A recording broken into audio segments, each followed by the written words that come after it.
Good morning, good afternoon, good evening from wherever you're watching, and welcome to another episode of Something About Surgery. Let me ask you, when you hear the word quality, what goes through your mind? Is it a hospital that is clean? Is it a surgical service where patients don't have to wait for long? Is it a facility that has all the latest modern equipment and buildings and all that? That is what we want to talk about today. First things first, what is quality? Quality has been defined by the World Health Organization as the degree to which healthcare services increase the likelihood of good outcomes. That is as broad as it gets. And we are saying healthcare services. It doesn't mean treatment, it doesn't mean surgery, it means all the healthcare services because you have to look at them in totality.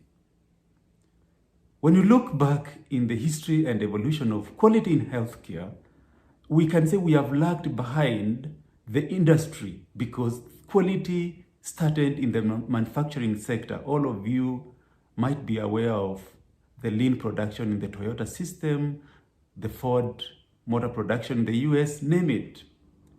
And as such, you can historically classify the timelines in the evolution of health quality into three. Before the 1950s, we can say quality was not an issue in healthcare, it wasn't discussed. Then between 1950s and the 2000, you can say we were in a reactive phase where yes, we were thinking about quality, we were talking about quality, but it wasn't structured, it wasn't robust, and therefore it was a reactive phase. A lot of trial and error on which quality model we can pick. How are we going to measure what we are doing? How can we constantly maintain this?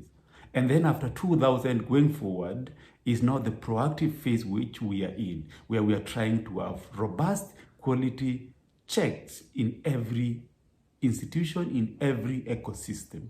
And this movement has been influenced a lot by research that has showed that because of lack of quality control measures, hospitals and countries were losing patients to medical errors, to avoidable deaths, even more than to major killer diseases that they were there to fight. And so quality has become an integral component, not just in healthcare delivery, but in surgery as well. Let's then talk about what exactly constitutes quality before we look at how do we quickly assess quality in a given healthcare setup. There are 6 domains, according to the Institute of Medicine, that underpin healthcare quality. 6 domains. Number 1 is healthcare must be safe for it to be quality healthcare. We must avoid harm to patients. That's why if you've gone through surgery or if you're gonna go through surgery, there's a lot of checkoffs, there is a consent to be signed, the site that has to be operated must be checked, there's what we call sign in and time out before we start surgery, all that just to minimize the chance that we could harm the patient by doing wrong surgery or operating on the wrong patient, just as an example. So first thing is healthcare has to be safe for it to be quality. The second domain is that healthcare has to be effective for it to be quality. Effective means that healthcare is evidence-based and is only given to those who will benefit. Just yesterday, a patient relative was calling me pleading, can't you just do this surgery for this Mse who has cancer of the stomach? But I have told them time without number that the cancer is advanced and I don't think the Mse will benefit from the cancer even if he can't swallow. So you see, by offering them surgery when it's not going to benefit them, I wouldn't be offering quality surgical service. So effective is another domain of quality. Third is it has to be patient-centered. That is why if you discuss quality in this setup and you go to another continent or another country and discuss quality, you might find some variations because of the cultural connotations and the local application for the people concerned. Then care has to be timely. So if you thought a long waiting time in a health setup is a mark of poor quality, you're actually right, because we must make sure that we avoid harmful delays. There is no need for someone staying with a disease waiting for surgery only for the disease to be complicated and life-threatening because the healthcare system was not timely in intervention and in response.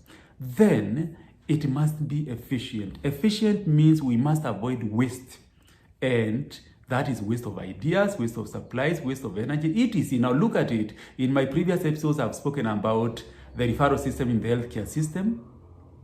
And for us to offer quality, there's no need for someone who can be taken care of by a medical officer demanding to see a consultant. That is not a quality system. So that is one thing you must appreciate when you are told you must go there, or there is no need for you to go there. You have enough resources at your local setup. The other thing I've spoken about in the past is actually investigations. You might find a big hospital that has got all manner of scans and lab tests, and you might want to feel, oh, I had all these litany of tests, that must be quality. Not necessarily. If you could do without 3 of those tests, then by offering 3 extra tests, quality has been compromised because it was not efficient care. There's no need to charge you more than you need to be charged by investigating you more. And then quality must be equitable. That's the final domain. It must be equitable, that it cannot be based on, it does not vary. So that if you come and you have this amount of money, you get a particular way of treatment. If you come and you're poor, you get another way of treatment. No,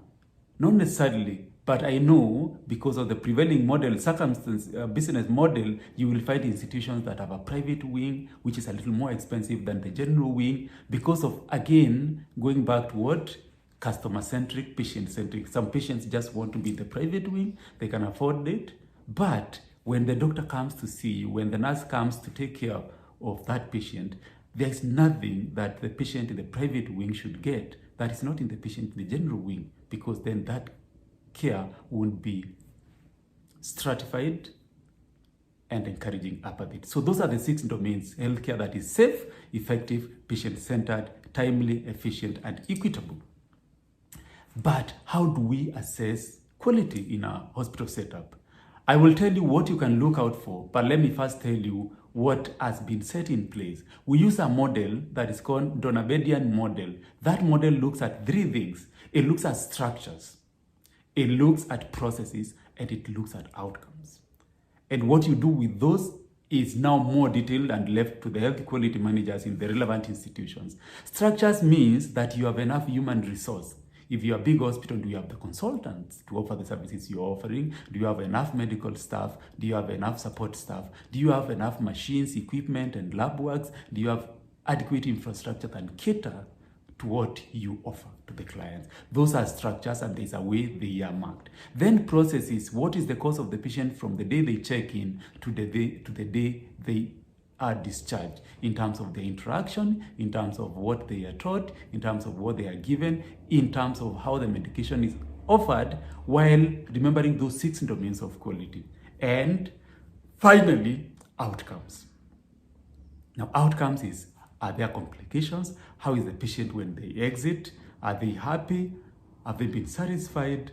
All that. And remember, our aim is to lead to good outcomes in our definition, and of course to minimize complications, errors, and patient complaints. So all those are looked at. But when you walk into a hospital, what it tells you, okay, this hospital probably has good quality. And there are several things you can look out for.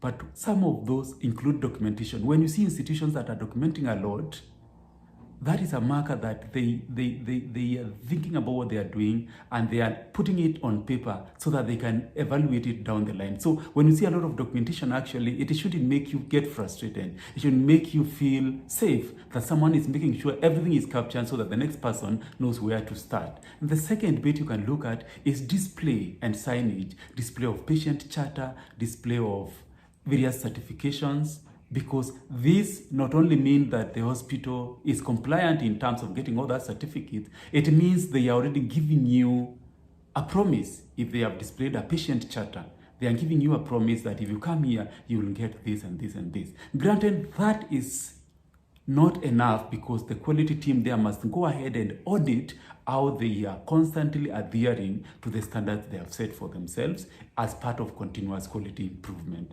And of course, the other thing you look at is facilities that are constantly in what we call external validation. So facilities that have got certification, they are called ISO certification, accreditation, and there are different bodies. There are different bodies that will qualify, different institutions, different hospitals. In Kenya, we have the Kenya Quality Model for Health, we have got the Safe Care Accreditation, we have the Joint Commission International, and we have very many others. And the moment you are seeing those, then you see people have put quality in place to ensure that the patient is safe and the care they offer is constantly quality. So those are the things you can look at as you get into any treatment facility. But these are things you should be aware of, and the one thing that perhaps we don't talk a lot, and the one thing that I think perhaps we should talk about when we are seeking care. Ask your healthcare provider,